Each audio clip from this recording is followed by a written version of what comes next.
Good morning, everybody. Thank you for coming and for joining the webinar, those of you who are connected.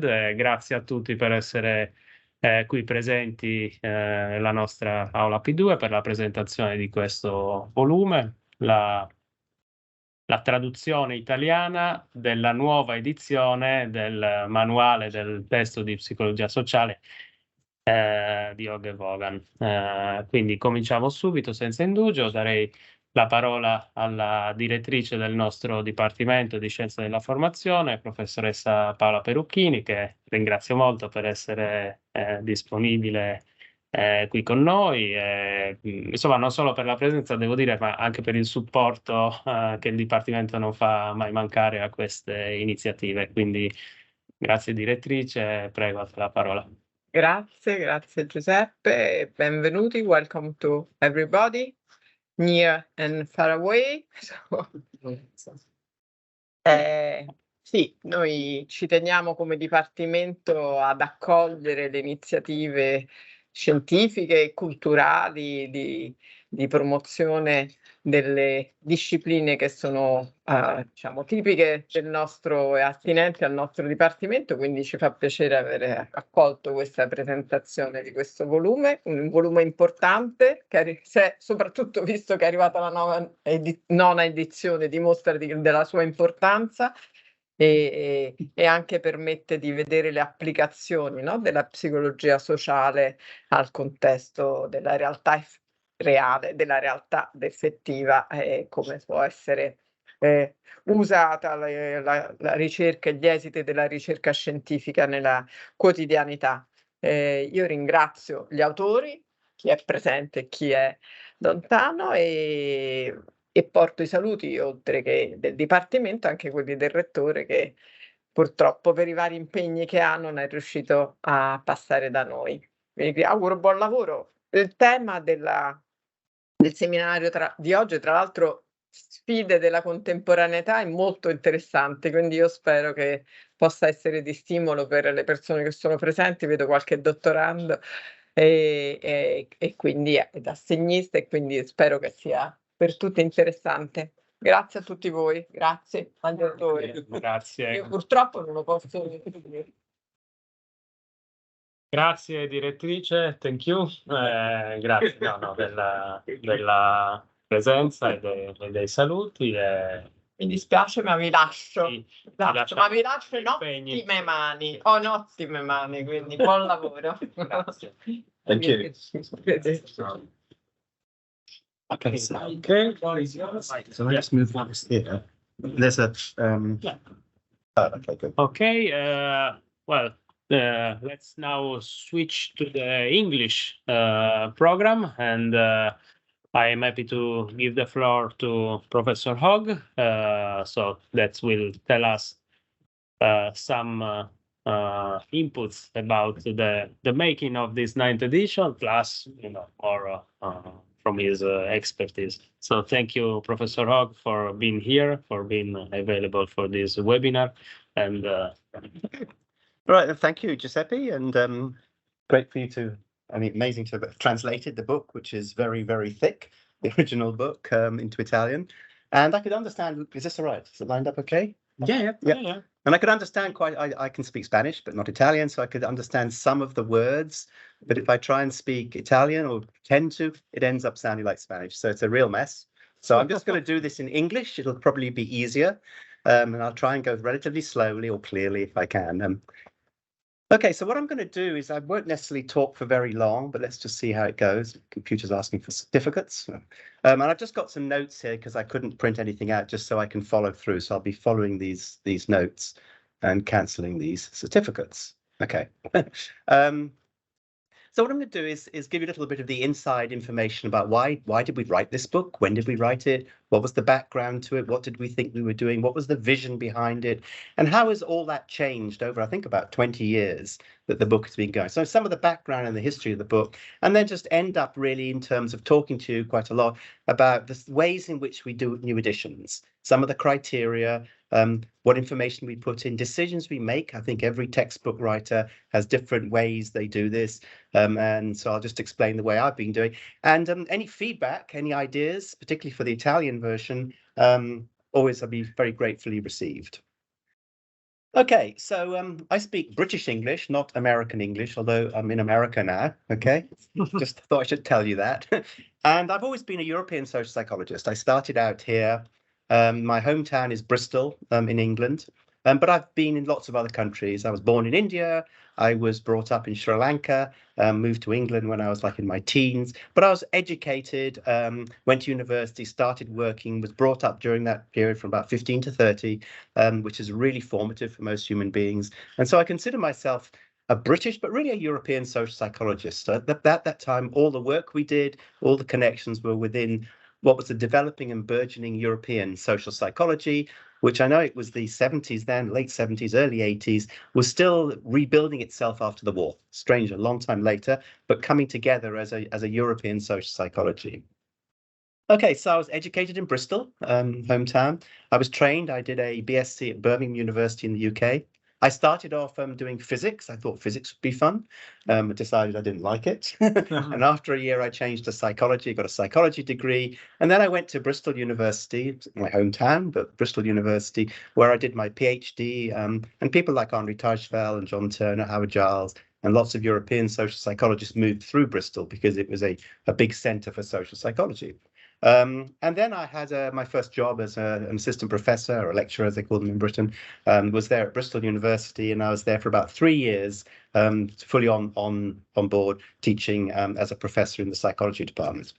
By about the mid-1980s, we had Margaret Thatcher in government. She cut funding to universities, and there were just no jobs. Absolutely no jobs. So after 3 years at Bristol, I looked around for where else could I get a job. And I thought probably a good idea to try and get a job somewhere where they spoke English. I thought it was a good idea, sensible decision. And so I applied to all sorts of different countries, and I ended up getting a job in Australia, which I knew nothing about and had no particular interest in going to. I knew they had kangaroos and horrible insects. So kangaroos is fine, horrible insects, nah. So in the mid-1980s, that's the reason why I left England, left Europe in the mid-1980s, and I moved to Australia purely for work. There was nothing going on in England. And then I moved in about 2000, early 2000s, to California from Australia. So that's how I bounced around. While I was in Australia, obviously I was teaching in Australia, and I was going backwards and forwards between Australia and Britain. In those days, in the 80s, in Europe, particularly in the United States, they had textbooks. Everybody taught from textbooks. I found this very strange because in Europe, we never taught from textbooks. What tended to happen is there were some people who would write anthologies, books which would have different people writing about different topics. The one that comes to my mind was written by Wolfgang Stroever and Miles Houston, which we used. So that's what we taught from. I didn't use textbooks. None of the people I knew used textbooks. You would sometimes refer to chapters, but you always went to the primary sources. I felt at that time, so this would have been the late 80s, early 80s, it might be a good idea to actually have a textbook that didn't seem quite so foreign. An American textbook, it was in English, all right? But it was foreign culturally. I mean, I know Britain and America are similar in some ways, same language and so forth, but very foreign. The examples, the pictures, the emphasis on some areas rather than others was quite different to what was going on, say, of interest in Britain or Australia at the time and in Europe. Okay, so it was this cultural alienness that was kind of strange for American textbooks. Students would read it, they'd feel that science was done somewhere else. Because these were American textbooks, they felt that science was done in America, a big country across the ocean. And it wasn't something that came out of people who are working on science, doing science, producing science, and contributing to scientific knowledge, who were based in Britain or Australia or Europe. Okay. American textbooks were also not just culturally alien. The education system was quite different to what we had, particularly in Northwest Europe at the time.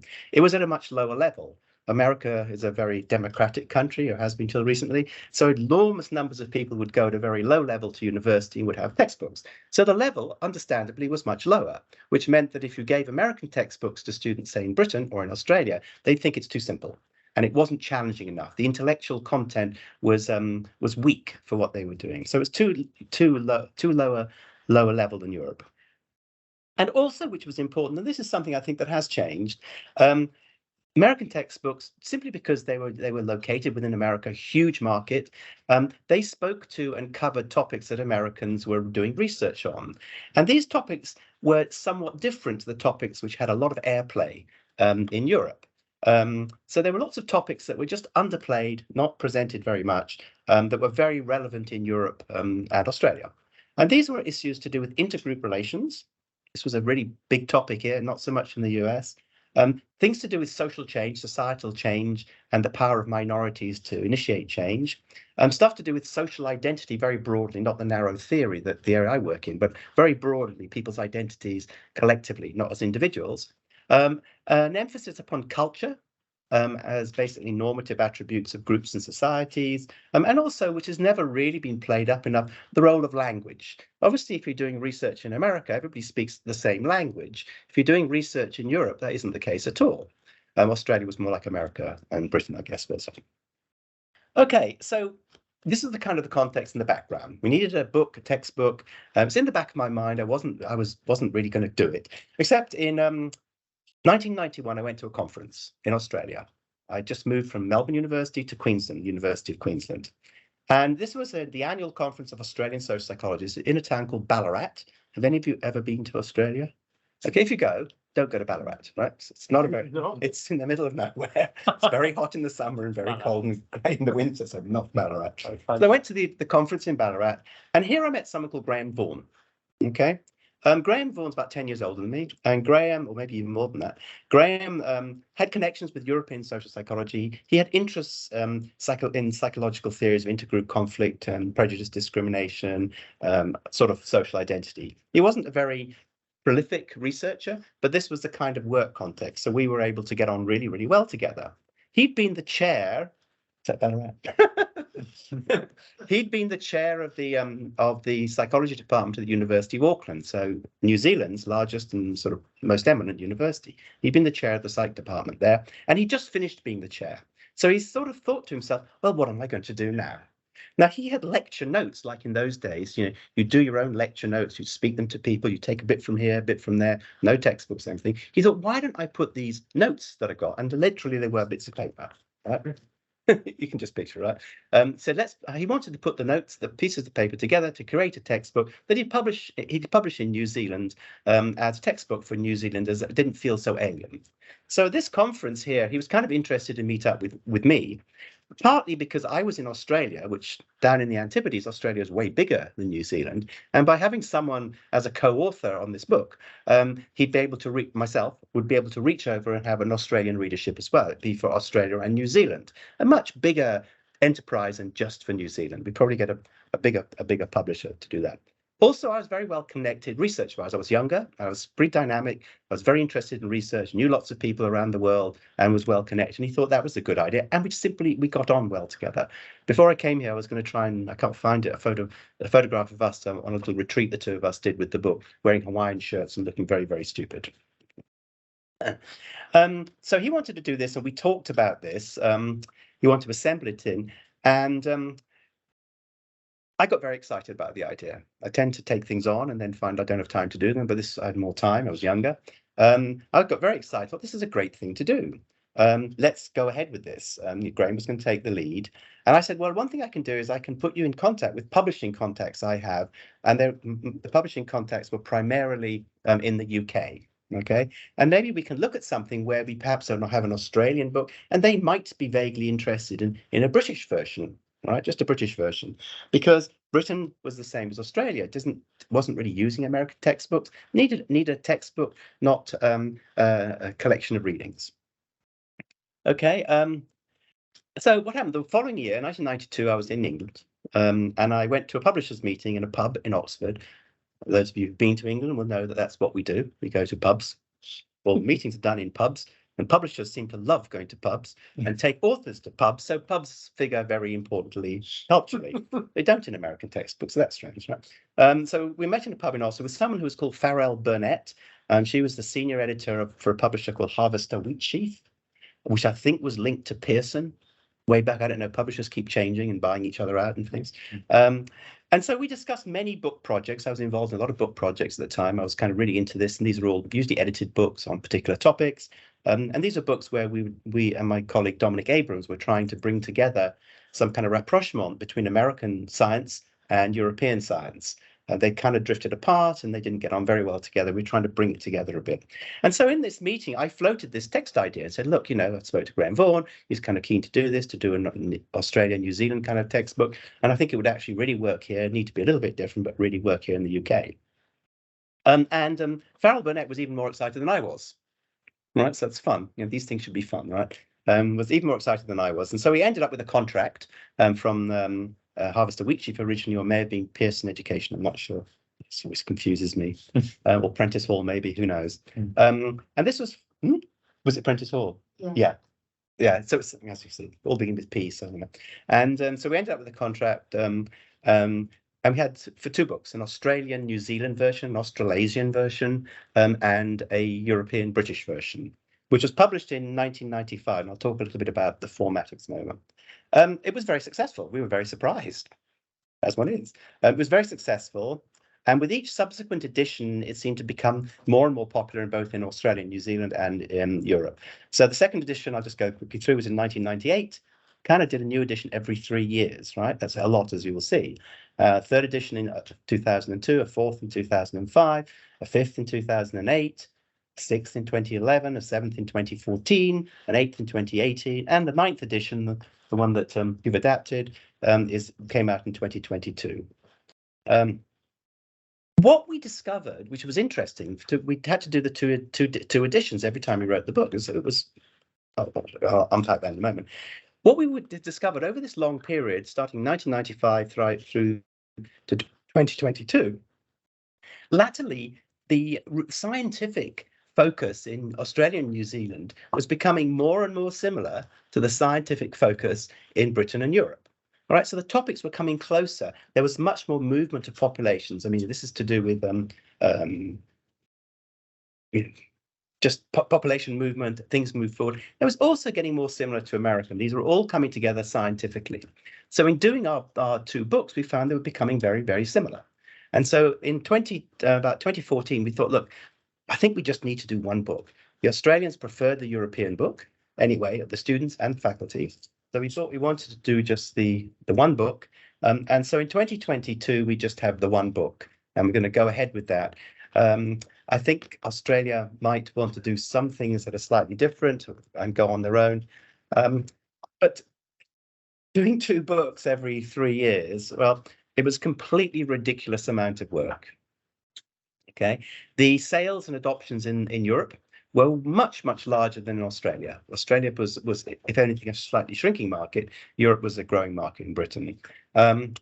And as I said, due to the sort of globalization of science, the scientific coverage of social psychology in Australia and New Zealand had almost become identical to what was being done in Europe. Not identical, but getting very close. Too close, we felt, with too much movement between those populations to warrant having these very, very different books. We went through a phase of just having different pictures in Australia.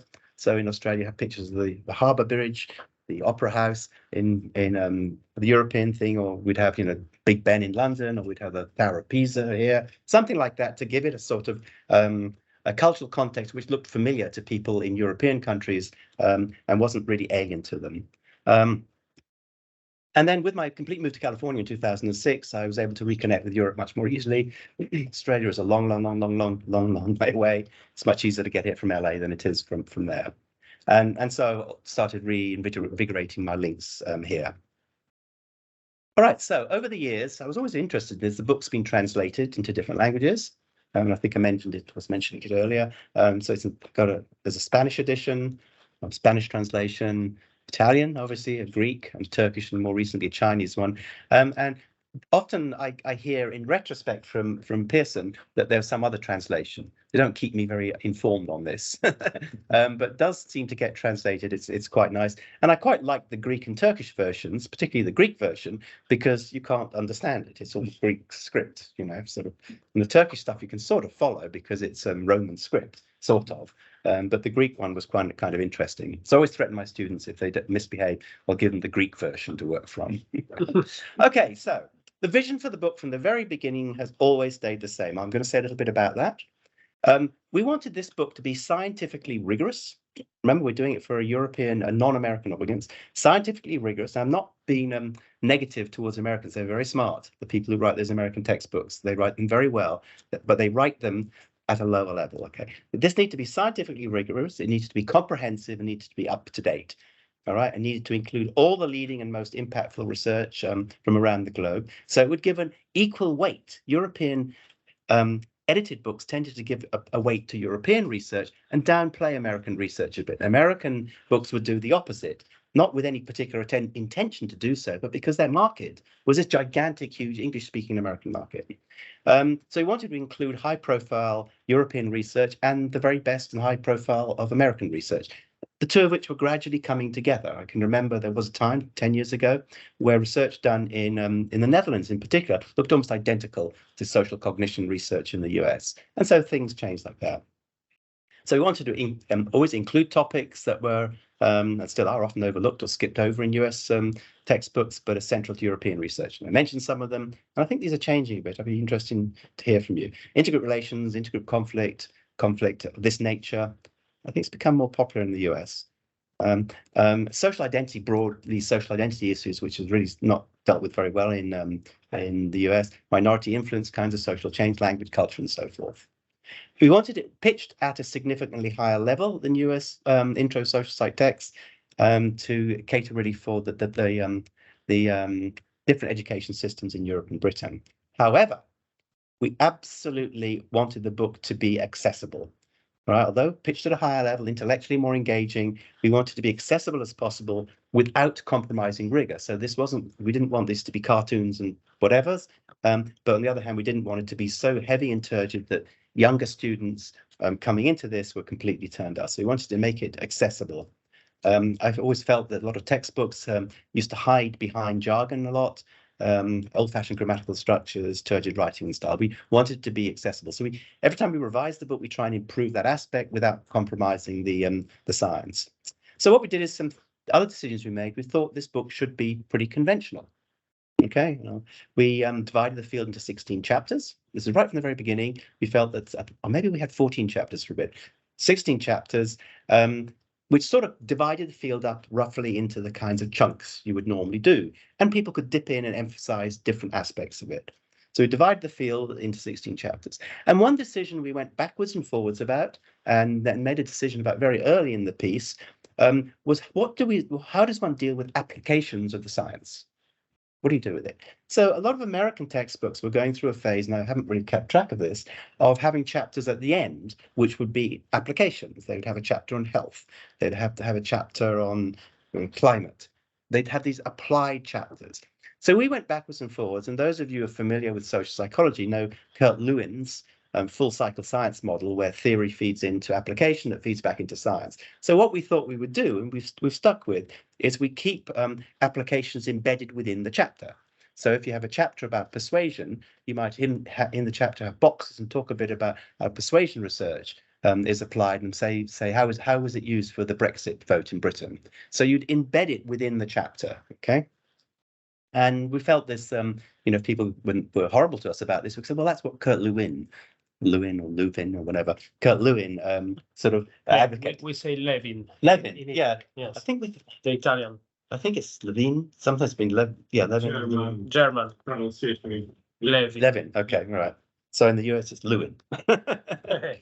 Okay. So we wanted to follow that, and we wanted the book to be conventionally structured and have standalone chapters, so that each chapter of the 16 chapters could actually be lifted out of the book. And if you were teaching a course on social influence, you could look at the leadership chapter, you could look at the group influence chapter. There's a chapter, I think, on norms, persuasion. You could do this and ignore the others, and you could still use that as a resource for teaching.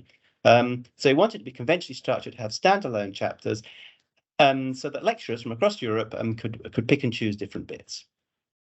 Okay, our revision strategy. So this has always been our vision for the book, and we've stuck with it, our revision strategy. Well, for each new edition, we'd update the literature pretty rigorously. So this would be kind of fun. It would force me to get up to date myself. We update the literature, update the science. You have to be forced to do these things. And so there's different ways you can do this. All right, if you're completely crazy and have enormous amounts of time, nothing else to do in your life, you can go to the original sources. You can wade through like journals like the Journal of Personality and Social Psychology, and then want to jump off the largest building. You know, you do this, you could do that. That is not the best way to do it. You might as well use people who already know an area and who've already done the reviewing to bring things together. So we'd go to a number of journals. Personality and Social Psych Review is a theory journal.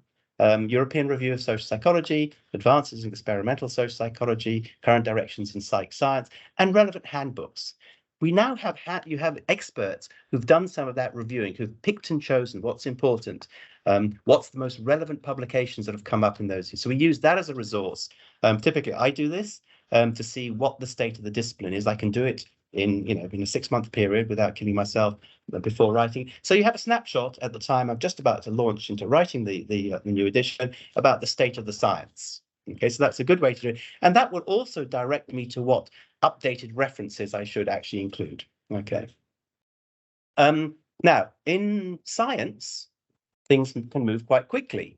In social psychology, no. Science moves very slowly, okay? It's not a fast-moving science. And that's not a bad thing. That's probably a good thing. So this means that just because someone has published some article in a journal and it's got a 2024 date, oh, let's put it in the book. No, that's very mystic. You have no idea whether that's ever going to be picked up by anybody else. You want to wait a bit and see whether this has impact, has staying power, endurance, all right? So we only update on the basis of things that seems to have momentum, new changes in the field that has momentum, endurance, and if some kind of reference or some piece of work, we make a judgment call that's recent, is going to be something that will endure.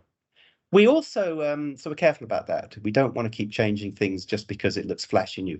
Our publishers often like us to put lots and lots of new dates in, so we compromise a bit with our lovely publishers, right? But it's not good science. We're teaching people. We don't want to teach them something misleading, this happened, this was published and so on. And then 2 years later, say, oh, that never went anywhere, it was wrong. So it's not good educational practice. We also retire older references. Otherwise, every time we do the book, it gets bigger and bigger and bigger. We're very careful, though. We find sometimes some literature is getting a bit dated. Some of the publications have been superseded by better ones. But we also feel it's really, really important to look at science in its historical context. So we want to make sure that the classics, the really influential literature for 20, 30, 40, 50 years ago is still cited and is treated as important, because that frames why the science went forward in the way in which it is. Right? So living science has foundations and history, and new understandings always build on old understandings. The other thing we do, it's partly because I'm kind of interested in it, we're also very attuned to wider world affairs and events. And with each edition, we make sure we touch on those. So whenever we do examples in the book, references, and this one, there's probably stuff to do with COVID is there, and Brexit and stuff like that. So things that occur, not simply because you saw the news last night, oh, that's important, all right? No, you want to make sure it's something you think is going to last, because people are still going to be using this book for like 6 years sometimes. It endures. Professors and lecturers don't change their textbooks out every year necessarily, right? So we're very tuned to wider world affairs and events, and with each edition we spend a lot of time locating, in terms of examples, boxes and things, the social psychology, locating it in ways that relate to these things that are important. The other thing we try and do, and we always really value feedback, and this takes a lot of time, is every single time we do the book, we get it as accessible as we possibly can with the caveats I just made.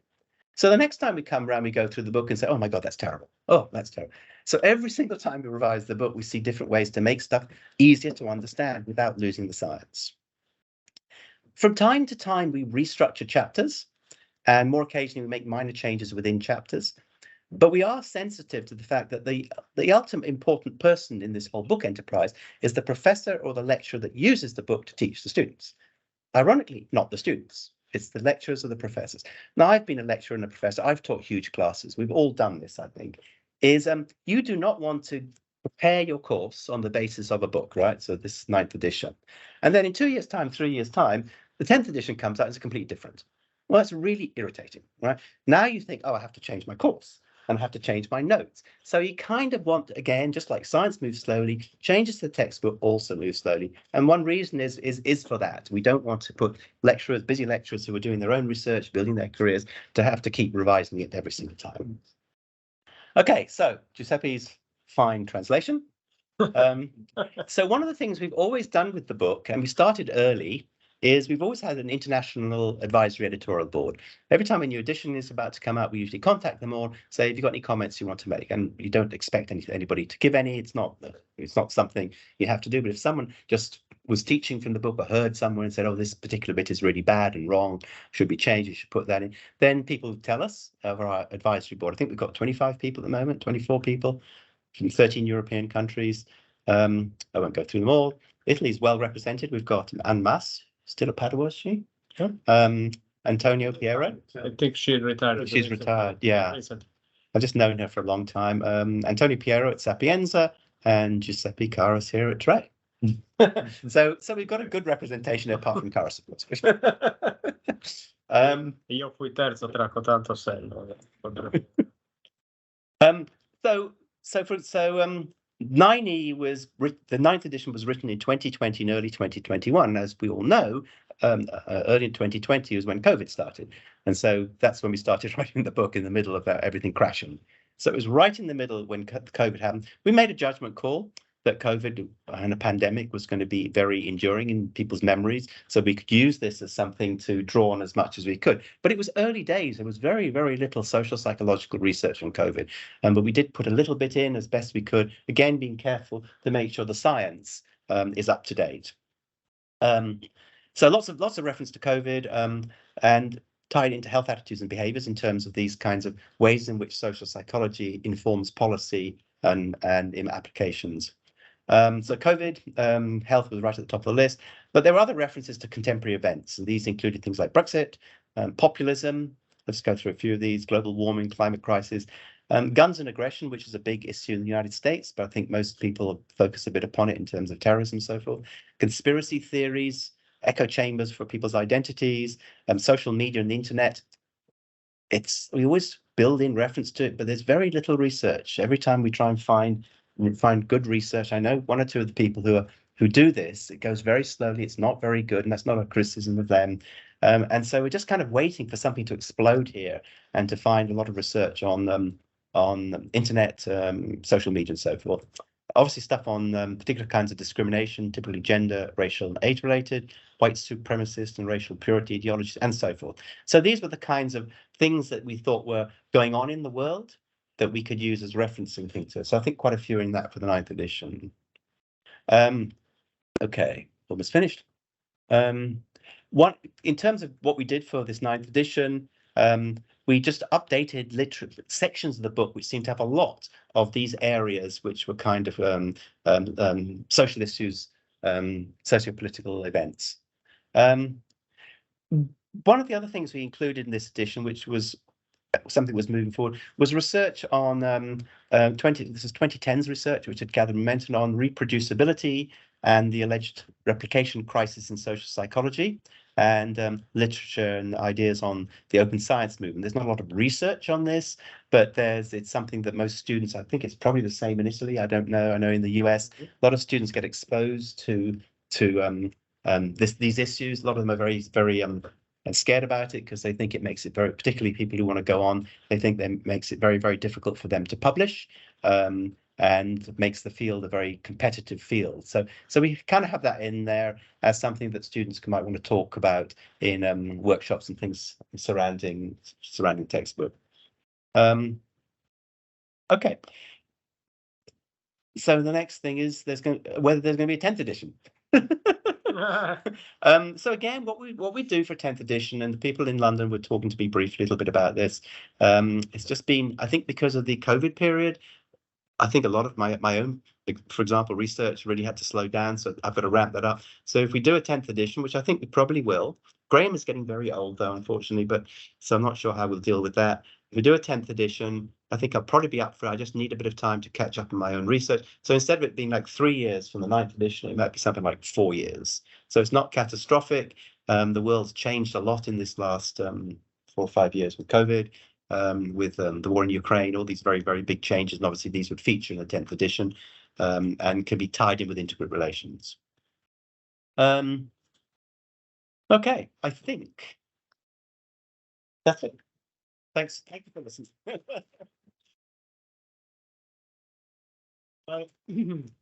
Thank you very much, Professor Hogg. Thank you, Mike. It was really, really interesting and fascinating, to hear about the entire process of making of a book, such a successful book. I mean, it's not really common to hear from inside the author perspective. So really, thank you very much. I don't know, Piero, how are we going to manage? Are we going to collect any Q&A right now or at the end? Or what's your preference? I don't know if any Q&A are in the chat, but appeared in the chat. Maybe we can just see if there is any question from the live audience here, or otherwise, we give the possibility to the chat or at the end. No questions on the chat, so we can go on. Okay, all clear. Super clear. Okay. Would you like to move here? Yeah. So you can. So I will give the floor to myself. Yeah. I'm a very democratic guy. So. Okay. Yeah. Now we will share the screen. No, wait. Okay, presentation mode. Okay, sure. We share the screen. Okay, presentation mode first. No, but after. No, it's better if we share first and then. Okay. Okay, let's share the screen. And then this. And then here. Okay. Perfect. Okay. Okay. Yeah. I think it's the same. Anyway, we're sharing the screen, so it doesn't. Okay. Okay, so thank you very much again to Michael Hogg introduction to this textbook. Well, I will really talk very briefly. First of all, because it's difficult to add any meaningful thing after having heard such a deep history of really I'm fascinated how I never wrote a textbook myself. My advice. I read, don't do it. I won't. Okay. Okay, that's fine. Thank you. But yeah, no. First of all, let me also express my gratitude for people who helped me and contributed to this Italian adaptation. And I want to thank my younger colleague, Chiara Massullo, who is here, and she has been so precious. And I really, it's true, without her help, I wouldn't have finalized such an endeavor. It's really huge. Initially, when I said yes to Pearson and Chiara Tartara's proposal, I was like, okay, I will do it. It's not going to be difficult. But then I realized how tough it is. And then also I want to thank Professor Luciano Arcuri. He cannot be with us today in person and in the webinar for some personal reasons. But we have the email exchange before today's webinar, and he also asked me to bring and to bring his presence. And of course, I have to thank Professor Arcuri for two things. First of all, because he made 90% of the job in adapting this textbook to the Italian language. It was already made and was based on the previous edition. And that is the full credit to Professor Arcuri. And also, he was very kind to me because he also, when talking with Pearson Italia and deciding how to proceed with with the Italian adaptation of the 9th edition, he was also very in favor of myself taking the turn and continuing his work. So this is really important to me.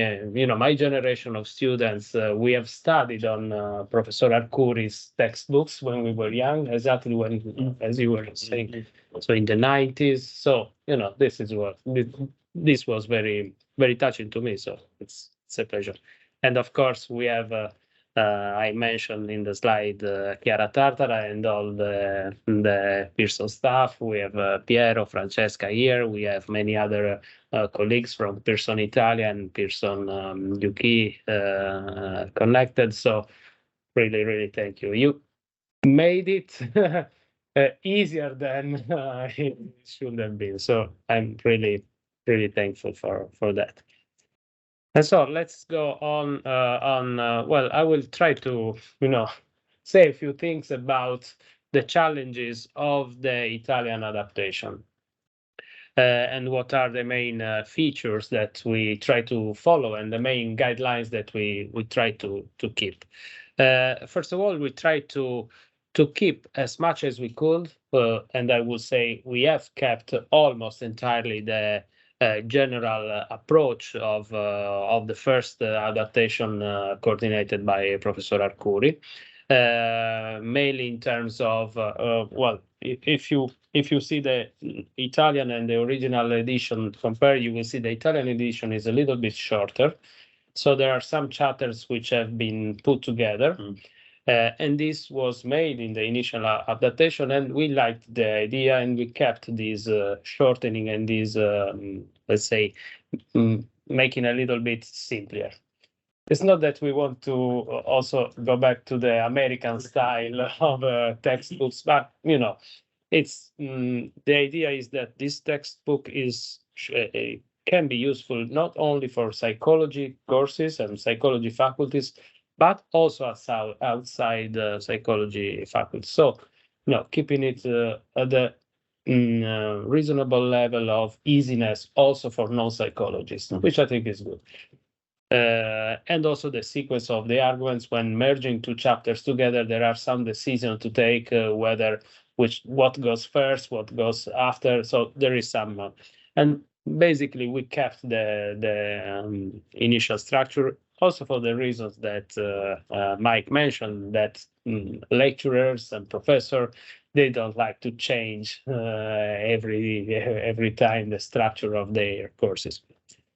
The second thing was to keep tracking the new in the Italian edition of the new contents and of the new insights that Mike precisely just mentioned. That were things that are rising and have risen exactly during the period of the making of the 9th edition, or just immediately before, or that. Which is, of course, the COVID-19 pandemic and emergency, but also the, let's call it political and cultural shock of the Brexit referendum, not only for UK, but for the rest of Europe, and the related, I put these two things together, the related rising of populism and populist movement, not only in the UK, but across Europe, and not only across Europe, but I would say across the world. And finally, this is something that is also very keen to me and to my research interest, the rising interest and public discourse around issues that are related to the environment and climate change emergency. While, of course, keeping track of all these, of all let's say, continuing and new concepts and theories and insights that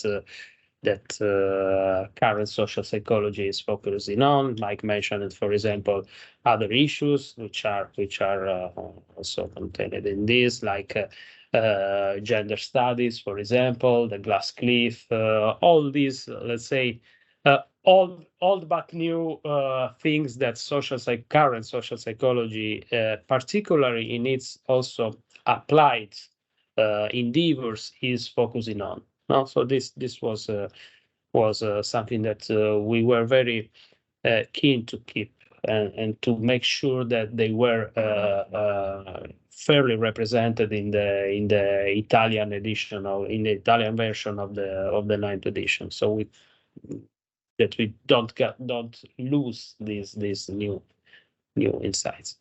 And then, of course, we, as always, we made some updating and adjustment of some of the book. For those of you who already know the books and its structure, there are these research and application boxes throughout the chapters, in every chapter. So we were happy to update and to check some of those in terms of, again, new applications of new issues, and also in terms of issues with replication and reproducibility of social psychological research, and I would say social research in general.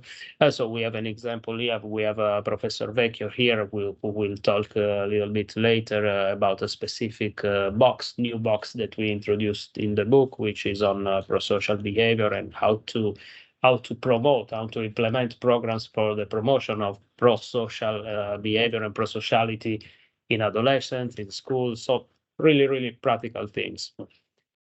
We try to also insert we try to do more or less the same thing that at a smaller scale that you mentioned, Mike, in making a book with a little bit more cultural references to the European and British context. So we try to do the same thing also from passing from the British or British Australian context to the Italian context. So putting some examples, real life examples, or some pictures that are more in line with the Italian cultural context. So to make Italian students less alien, like you say, to the British. And we tried that. I don't know if we managed to do it.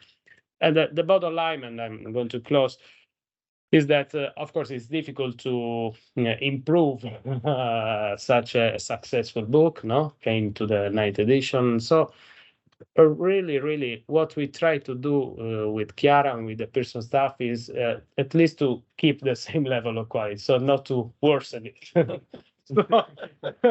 So I think that's a fair goal, and I hope we make it. But let me close by giving you some small example of this let's say giving a more Italian or continental Europe character to the book. Of course, we had to focus, as I said, it's difficult to find problematic issues in this book, so it was difficult to improve it. We had to focus on very, very, let's say, minor things. But we tried it. So, for example, this is an example. You see an improvement from the English to the Italian version.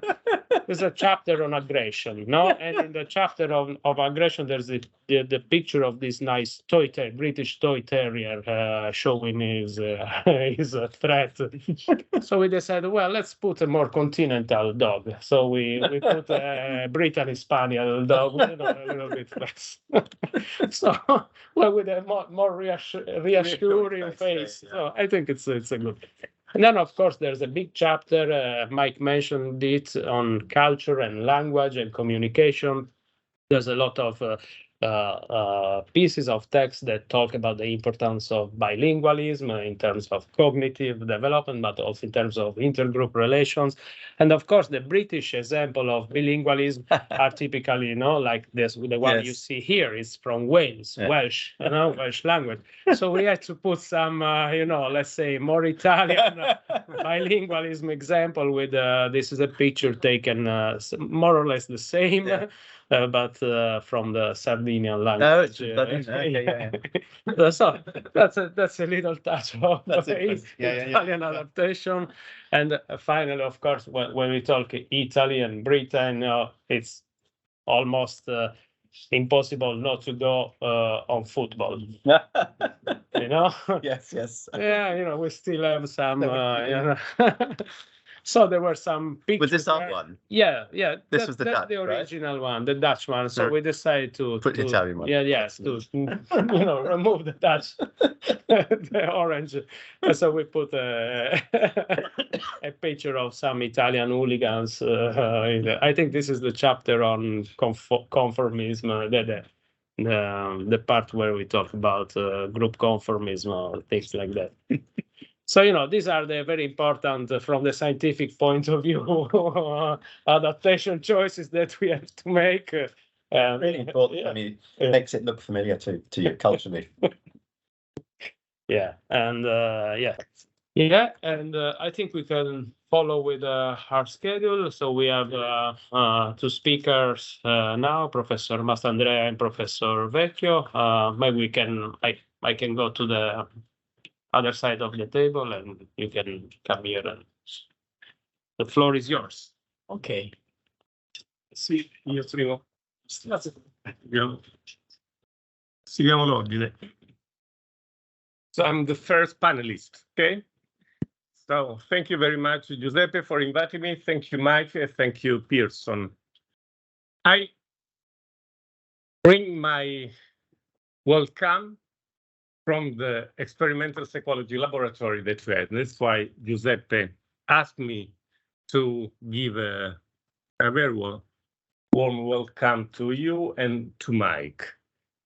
But I would say something else also. I teach general psychology. So I mainly focus on some cognitive and affective processes that are related to the general psychology as we teach in Italy. But I had some incursion in the field of social psychology with several people, and I would like to say a few words. And I met Mike in one of these trips to the research. I have some, first of all, yesterday I had the book, and so I didn't read it carefully, but I went through, and I found it very interesting, rich, and I think the Italian version can be better than the original one. And Giuseppe did a great job at Pearson, and Mike, you did really a great job. You are a brilliant scientist and good writer, and I will tell you why. I did some work, some research, some collaboration with the social psychologists.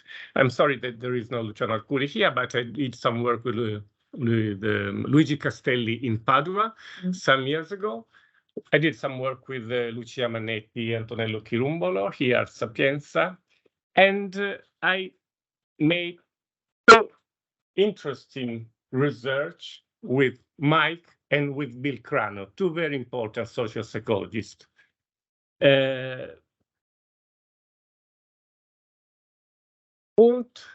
Established the first experimental laboratory in 1879, okay, in Lipsia. But at the same time, Henry James, I think 10 years later, had his laboratory in Harvard. And so there are two different coins of what we want to say about who we are, how we process things, and several things. And I like to quote what James said. We don't have only one self, but we have several selves, as many people we get in touch with.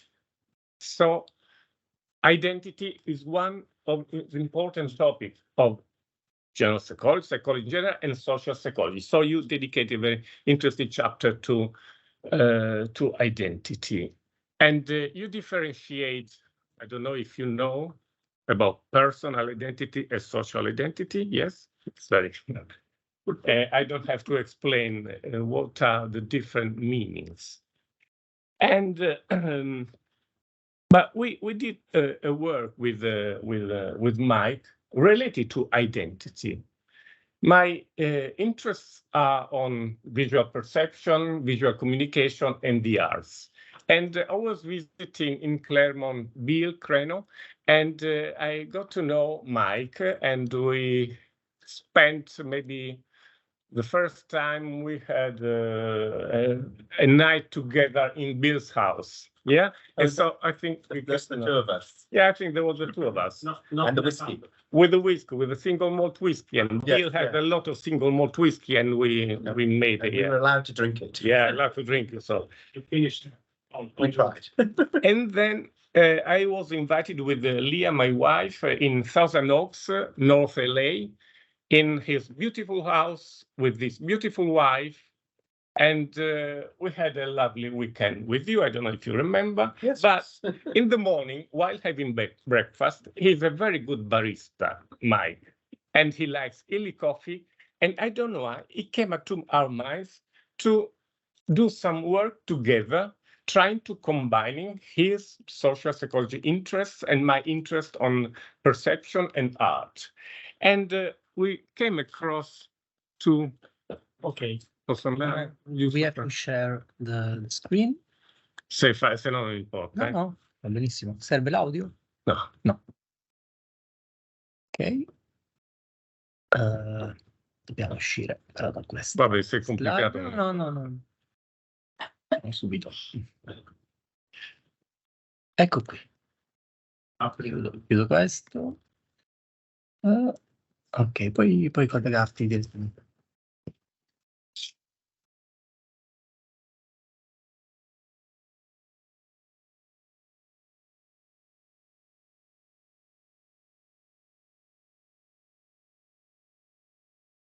There is always the more important Mastandrea when I do. Okay, and we did a research together, trying to combine identity and art. And it was not the first, but one of the original topic. And we were discussing while having breakfast, why don't we see if there is an identity process, personal, social process in the perception of different artworks. So we had this research, and we had few pictures, few artworks, and we had two different groups, American and Italians, and we give to this picture to be evaluated. So the idea and the theory that was behind and the national identity could be found as an heuristic of the appreciation of art. And Mike is the theorist of the uncertainty identity theory, which is a theory with when you are uncertain about yourself, you can solve this uncertainty with belonging to a group. No, a social identity. So you shift from one personal. So we had these different kind of artworks. We didn't have a general main effect of the artworks. So we have these artworks, and they have an Italian group of participants and American groups of participants. We thought that the identity, the in-group was the appreciation, the art appreciation was in favor of the in-group for the Italian for America. We didn't find such a very big result, but we found that Americans prefer artworks made of abstract work, abstract artworks, and they prefer more the American artworks made by the American, the abstract artworks made by the Italian. The artworks were the same. I don't go through all the details, but the artworks were the same, but they were presented as they were created by an American or by an Italian artist. So we found this difference, mainly with abstract works, because the sample of the American was less art educated compared to the Italian one. So the idea behind the result that the uncertainty theory, identity theory is that you find an heuristic that is suitable when you are uncertain on what you do. So you don't know very much about the abstract artworks, so you prefer the American one because you are there is a favoritism towards your in-group. And we didn't find the same things for the Italian. Okay, that's more or less, I don't know if it is clear. And it is, anyway, so that's the interesting topic we had worked together. And I think, yeah, the main reason, because Mike here, is because you want to carry on the study. So well, we have data, don't we? Yeah. We did a follow-up study. We have some data, but it's just people get busy, so we're going to try and follow that up. Yeah. If I can say other few words with another relationship with social psychologists. I read in the book that i modelli a due processi rimangono oggi i paradigmi della persuasione più influenti in the chapter of persuasion, communication and persuasion. Di concerto con la motivazione e la capacità di elaborare le informazioni determinano i risultati delle interazioni persuasive. This quotation is by Creno e Priestley. And I had a beautiful Christmas lunch at Radmila House. Yeah, with Bill and Swellen, of course. And you know Igor? Yeah. Igor cooked a fantastic turkey. And so we had very nice time together. But apart from that, we had also with Bill some works on communication and persuasion in the art. And yes, we had some work together.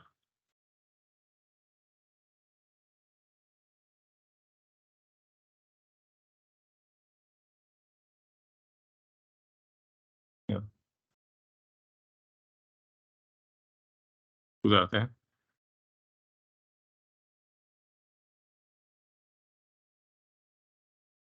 And we had this work in peripheral factors, which was related to the ELM model by Petit and Cassioppo.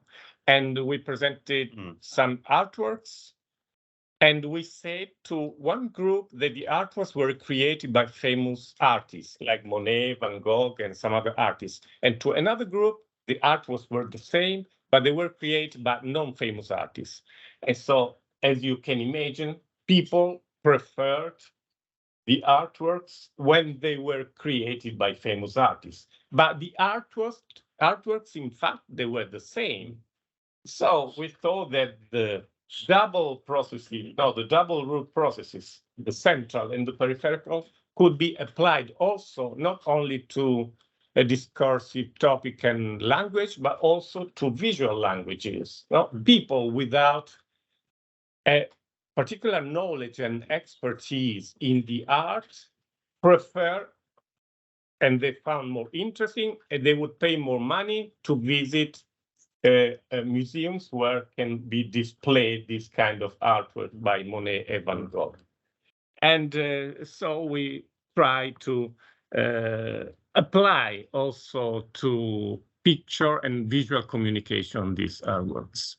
We thought to carry on, and I will finish, to carry on with the study, also with experts, because what does with experts happen? Because experts, maybe they relate more on the artworks itself with the central root and not of the peripheral root, because the artist is famous and it has a prestige. But in fact, the reality, a real social experiment came up just before we went to go on with the experiment. But I'm joking, of course, but it was interesting what happened.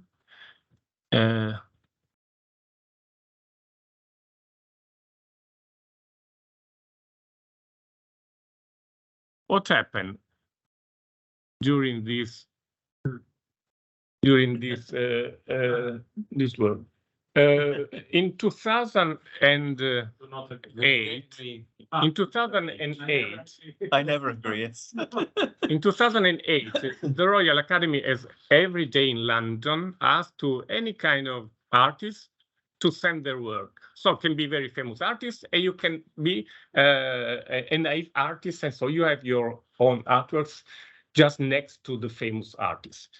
And what happened? That Banksy made an anagram of his name and sent this artwork to the Two fingers.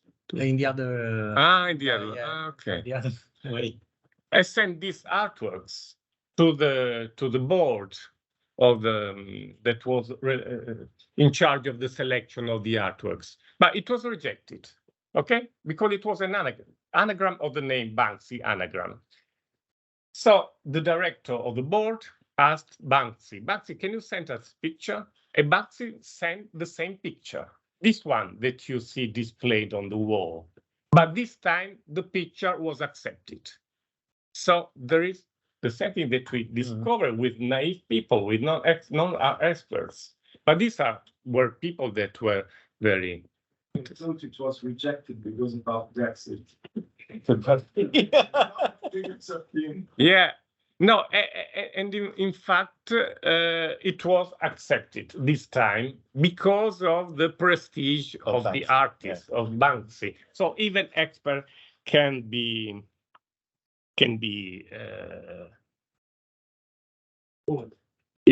fooled by a different kind of thing. As much as anybody else. Yes.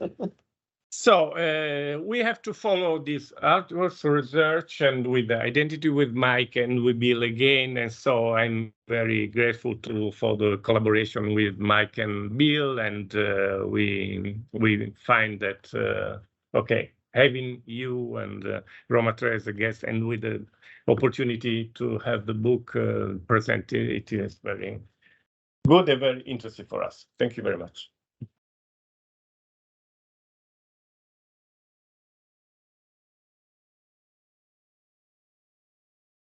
Grazie Stefano.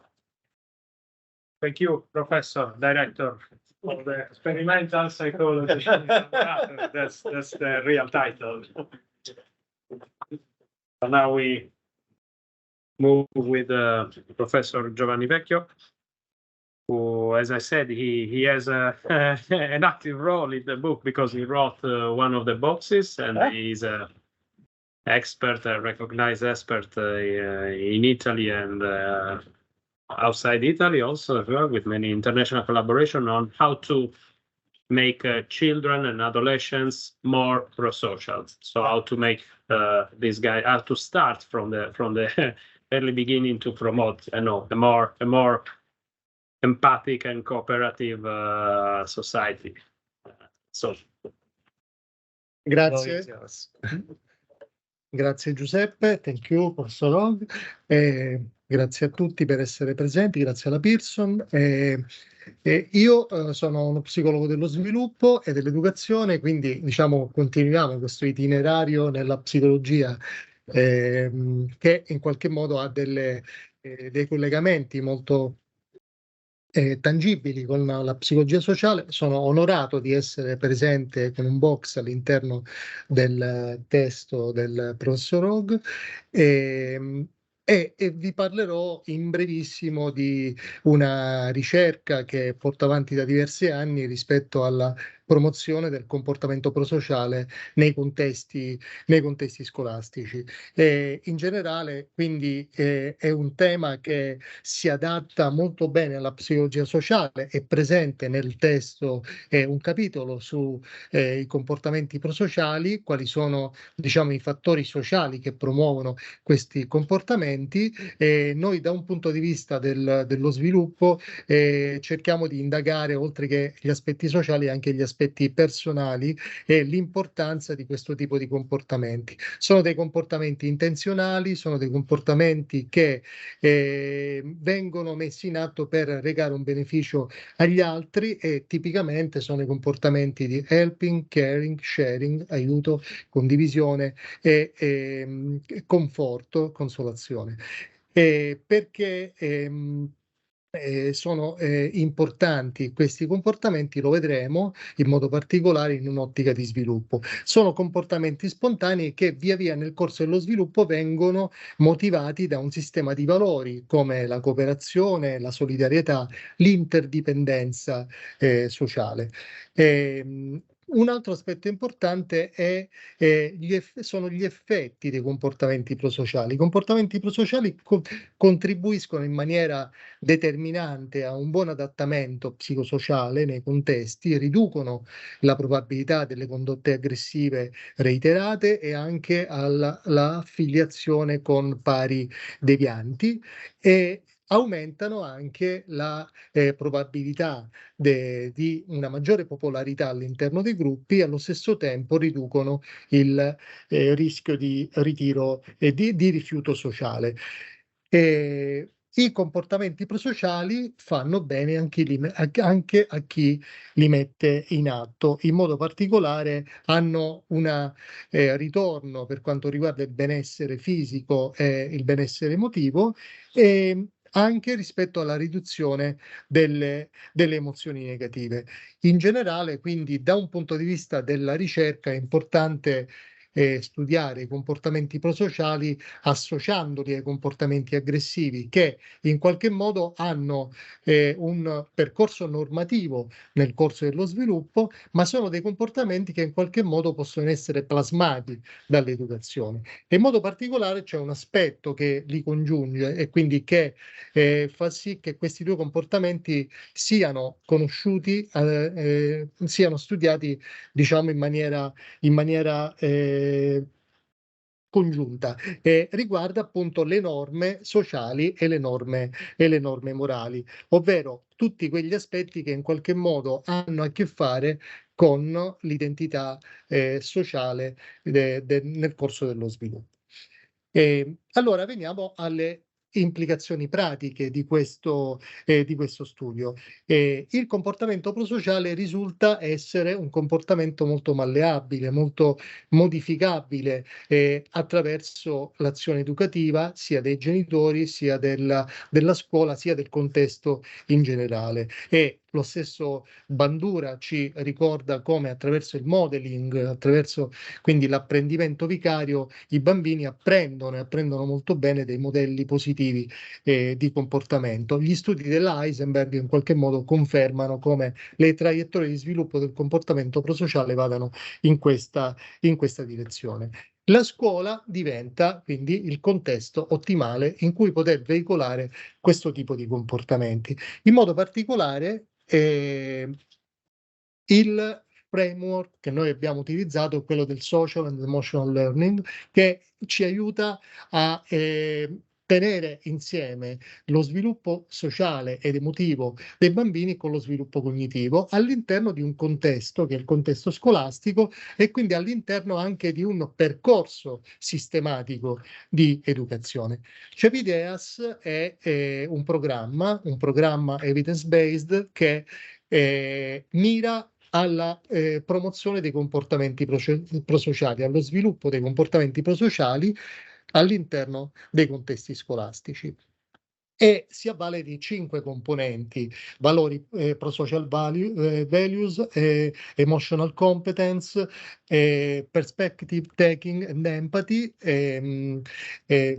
communication and civic engagement. Sono le 5 componenti che fanno, diciamo che sono l'oggetto dell'azione educativa all'interno del contesto scolastico.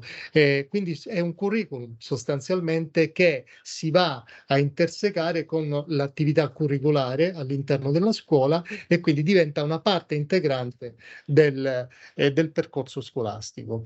È un programma di 16 settimane, è implementato nella scuola primaria, lo abbiamo implementato nelle scuole dell'area metropolitana di Roma, ma lo abbiamo sperimentato anche in Colombia, nelle scuole di Medellin, in un contesto culturale molto differente da quello nostro. Le classi a Medellin sono composte da 45 bambini. In generale la Colombia è un paese attraversato da grandi conflitti interni che non sono ancora stati sanati completamente. Il presidente Santos ha ricevuto il Nobel per la pace, c'è stata una pacificazione tra i guerriglieri e una parte della popolazione. A fronte di questo, però, il referendum sulla pacificazione è stato perso.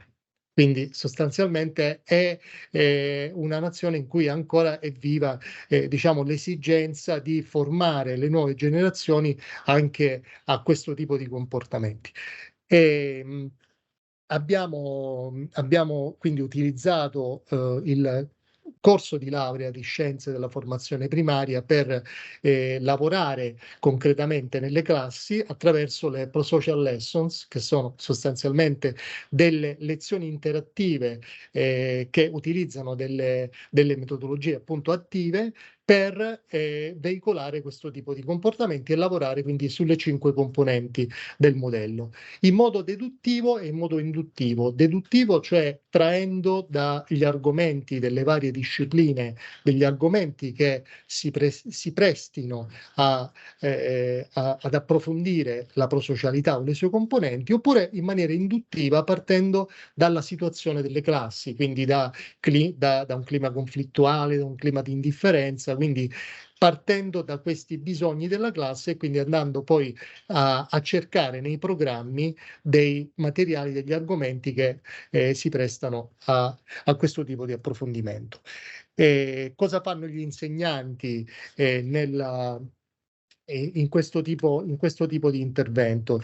Gli insegnanti organizzano sessioni che includono interviste e discussioni di gruppo, enfatizzano le funzioni del comportamento prosociale fornendo anche degli esempi pratici, per esempio riguardanti personaggi illustri che hanno messo in atto delle azioni prosociali, e adottano metodologie attive per coinvolgere gli alunni. I risultati sembrano dar ragione a questo approccio, perché si è evidenziata una riduzione dei comportamenti aggressivi, un incremento dei comportamenti prosociali, un incremento dell'empatia e un incremento dell'autoefficacia emotiva, in generale un incremento del benessere emotivo dei bambini, ma anche dell'apprendimento, del profitto scolastico. Siamo molto curiosi di vedere adesso i risultati sulla Colombia, che risulta per noi un contesto di grande interesse rispetto a questi comportamenti. Grazie.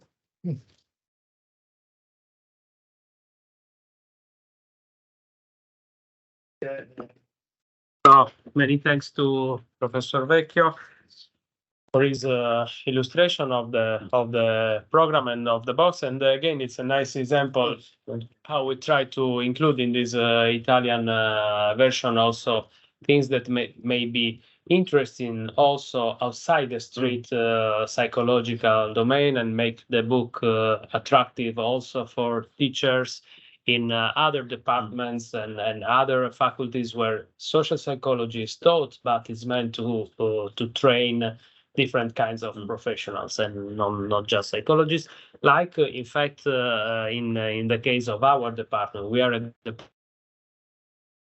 so we try and then the psychologists in this department, we always try also to find ways and to apply our research and the theories that are so well described in the book, also to possibly external and other fields, so to make it in this case social psychology also useful in the dialogue with other disciplines. So this is very, very nice and interesting, I think.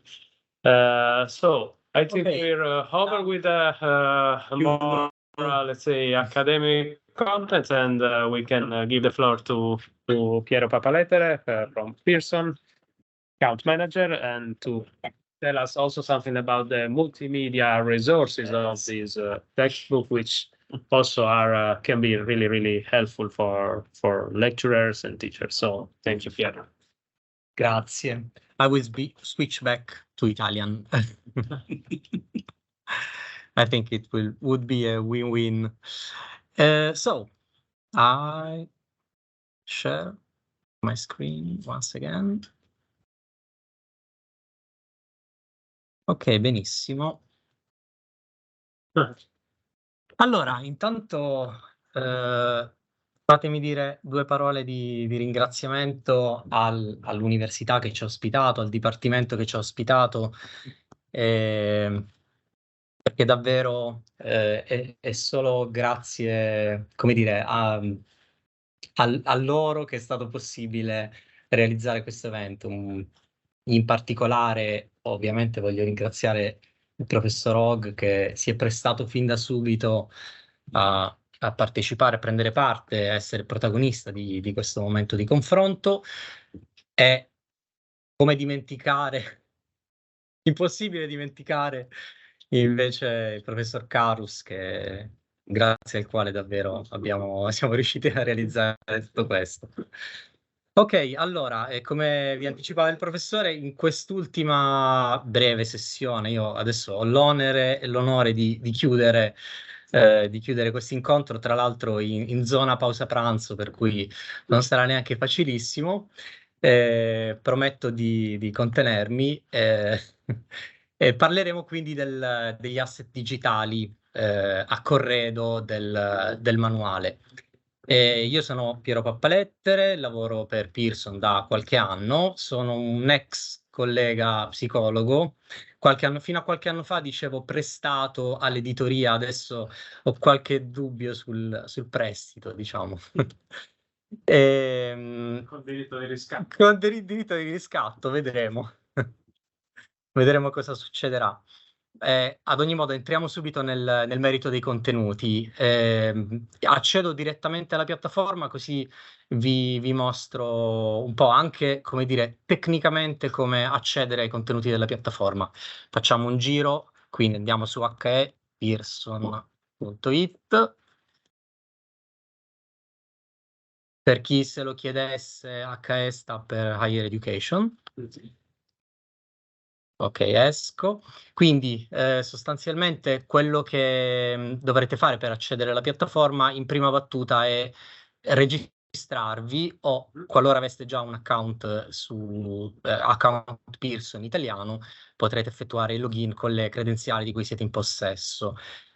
Quindi di qui ci si registra. Io sono già... No, la password per fortuna è nascosta. Ok, benissimo. Mi sono loggato. A questo punto, laddove non doveste avere il prodotto già assegnato, sarà sufficiente che utilizziate questo box per richiederlo, quindi vi verrà fornito l'accesso, o in alternativa potete andare sul catalogo, cercare psicologia sociale, richiedere il saggio, che in prima battuta sarà in formato digitale, quindi avrete accesso a tutti i materiali digitali associati al volume, oltre all'ebook. Ok, allora, una volta che vi sarà stato assegnato il prodotto, o se lo avete già assegnato, andate nella vostra pagina personale, My Pearson Place. Da My Pearson Place io naturalmente ho una quantità smisurata di piattaforme assegnate. Facciamo così. Sociale. Ecco, non l'ho ancora trovata. Ok, eccoci qui. Sì. Ok, quindi sostanzialmente a questo punto dovrete creare un corso. La creazione del corso è un'operazione tecnica che permette di accedere ai contenuti della piattaforma, ma poi vedremo che può avere anche, come dire, delle funzioni, un'utilità propria. Io ho creato 2 corsi, di cui uno, l'ultimo, ho chiamato Psicologia sociale, anno accademico 2023-2024. Alla creazione del corso è stato generato un codice corso. Questo codice corso può essere visto con gli studenti. Questo permette loro sostanzialmente di entrare in piattaforma, entrare nel corso del proprio docente, e quindi potrete così monitorare l'attività degli studenti in piattaforma. E gli studenti entrano con il codice che... Gli studenti, esatto, gli studenti entrano in piattaforma con il codice che trovano in copertina. Si registrano questa volta come studenti, bruciano il codice che trovano in copertina e eventualmente voi aveste creato un corso, loro potranno iscriversi al vostro corso con questo codice corso. Ok, a questo punto entriamo nel merito degli asset digitali, vediamo un po', entriamo direttamente in piattaforma. La piattaforma è basata su Moodle, per chi avesse familiarità con Moodle. Sostanzialmente, ora chiudo, ok, minimizzo tutto. Sostanzialmente è strutturata per sezioni. Ok, eccoci. Strutturata per sezioni, che appunto ho appena... La prima ci dà una panoramica dei contenuti presenti in piattaforma, quindi video di approfondimento, domande guida con video, domande di autovalutazione, domande di verifica. Poi vedremo un esempio di ognuna di queste tipologie di asset. Nella prima sezione è anche disponibile l'ebook. L'ebook è strutturato in un cosiddetto ebook liquido, quindi un HTML5, diciamo, per entrare nel tecnicismo. Si tratta quindi di un ebook che si reimpagina in base alla risoluzione dello schermo su cui lo visualizziamo, per cui se io modifico la risoluzione dello schermo, vedete, ecco, mi si chiude in automatico anche l'indice dei contenuti. Ora torno alla visualizzazione standard. E quindi potrete navigare l'indice del libro alla vostra destra, da questa sezione sulla destra. Volevo mostrarvi un paio di sussidi didattici, che è una sorta di glossario presente nelle pagine del libro. Quindi concetti chiave e relative definizioni sono evidenziati in questa sorta di glossario. È anche possibile, come dire, evidenziare le immagini presenti sul testo passandoci sopra col mouse. E infine è disponibile un sintetizzatore vocale che legge il testo, quindi laddove ce ne fosse la necessità, uno studente ipovedente piuttosto che dislessico, sarà possibile leggere il testo. Se si clicca di qui si legge il testo dell'intero paragrafo, diversamente è possibile leggere soltanto porzioni di testo, evidenziandolo sostanzialmente. Ok, allora torniamo in home page. La seconda sezione è destinata a voi docenti, quindi è una sezione nascosta agli studenti. La sezione materiale per il docente contiene quindi sostanzialmente gli archivi zip delle slide nel doppio formato, PowerPoint, quindi formato modificabile, e nel formato, diciamo, fisso PDF. Ma laddove non voleste scaricare l'intero zippone, vi sarà possibile anche consultare le slide dei singoli capitoli direttamente online. Questa sezione, vi dicevo, è nascosta agli studenti, anche perché diversamente gli studenti avrebbero la percezione di poter preparare l'esame soltanto con le slide. No, a parte gli scherzi, si tratta di un materiale coperto da copyright, il cui uso è pensato sostanzialmente in aula. Infatti questo Prego, gli Giuseppe. studenti ce la chiedono spesso, no? Ma ci può dare le slide? Noi non glielo possiamo. Sì. In teoria no. Cioè, non gli puoi dare le slide queste di da Pearson, se fai delle slide tue, certo, Allora, andiamo poi alle sezioni successive. Neanche una parte, c'è un percentuale, perché poi no. Fanno le foto del schermo, si è aperta una discussione, per chi fosse collegato, una discussione sul tema slide, sull'opportunità o meno di condividerle con gli studenti. C'è anche to share the slide, which are copyrighted, to do the slide to the students. We don't want, because we don't buy the book. Ok, andiamo avanti, altrimenti gli altri si perdono in questa discussione.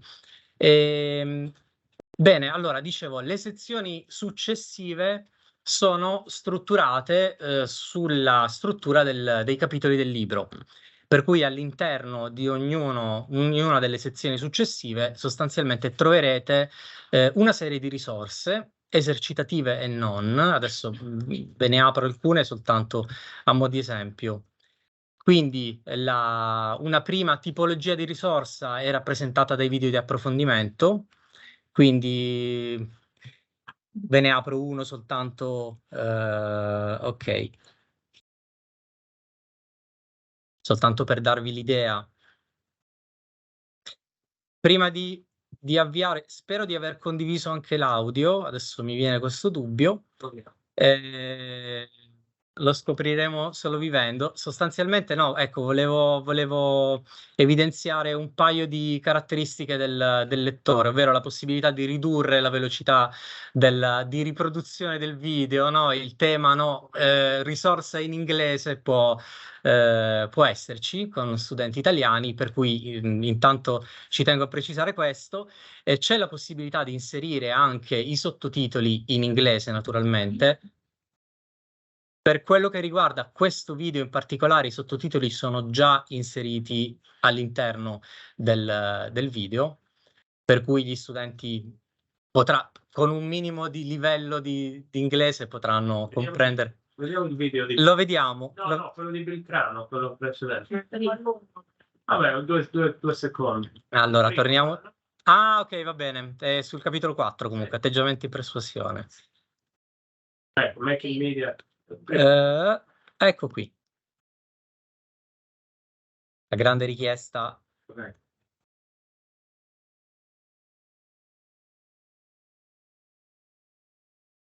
Sì, questo è uno di quelli un po' più lunghi, però... Sì, ci sono video molto brevi, altri un po' più elaborati. Vediamo.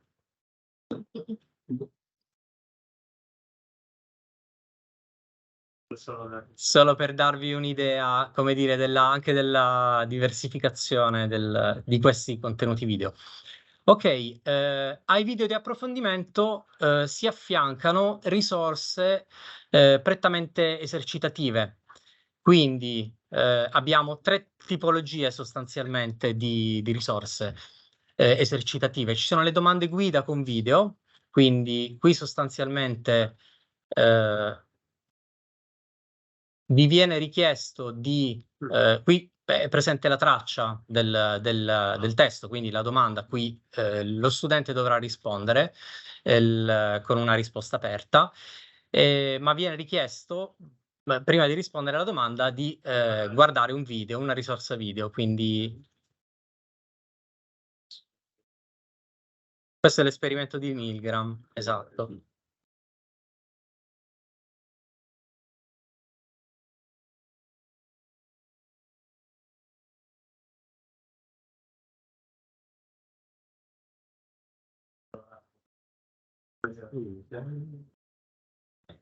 Ok, completiamo il giro delle risorse esercitative con la sezione valutazione presente in ognuno dei capitoli, all'interno della quale troverete 2 tipologie di esercitazioni. La prima si chiama domanda di autovalutazione, la seconda si chiama domande di verifica. Vi spiego in breve la differente filosofia di utilizzo di queste 2 risorse, in quanto la prima sostanzialmente ci dà un feedback immediato alla risposta, quindi per ogni capitolo sostanzialmente si tratta appunto quindi di domanda e risposta multipla. Per ogni capitolo è disponibile un set di domande. L'utente, lo studente ha subito un feedback rispetto alla correttezza o meno della risposta che ha dato. Quando poi consegna l'esercitazione riceve come dire, un feedback ulteriore con le risposte corrette alle domande. A differenza dell'altra risorsa, le domande di verifica, che invece pescano da un database più ampio, per cui randomizzano un set di domande più ampio appunto di quelle che poi verranno sottoposte allo studente. Eventualmente è possibile per voi, attraverso gli strumenti di Moodle su cui è basata questa piattaforma, effettuare un'ulteriore esercitazione randomizzando dall'intero database, quindi laddove si volessero utilizzare queste domande anche eventualmente per l'assessment, diciamo in ambito valutativo, sarà possibile pescare randomicamente da tutto il database delle domande presenti a livello di ogni singolo capitolo. In questo caso invece lo studente non ha un feedback immediato rispetto a quello che ha, diciamo, alla risposta che ha dato. Deve consegnare l'attività per poter vedere tutti i feedback. Allora, direi che diciamo il grosso delle risorse lo abbiamo visto insieme. Non so se ci sono delle domande in chat. Posso... Sì, grazie, perché c'è la collega che eventualmente me le... Ok, no, non ci sono domande. Perfetto. Direi che allora siamo in perfetto orario. Io interrompo la condivisione. Vi ringrazio. Vi ringrazio. Lascio la parola a Giuseppe Carrus. No, ma ok. per ringraziare anch'io, salutare insomma i colleghi, soprattutto quelli online che non possiamo vedere qui di persona. Mi sembra che abbiamo avuto un buon pubblico, insomma, diversi colleghi. Grazie anche a chi è presente, and thank you very much also to everybody who's connected from the UK. Thank you so much again for this, and hope this presentation was useful for our students and but also for who is willing to adopt this new edition as a textbook. Thank you.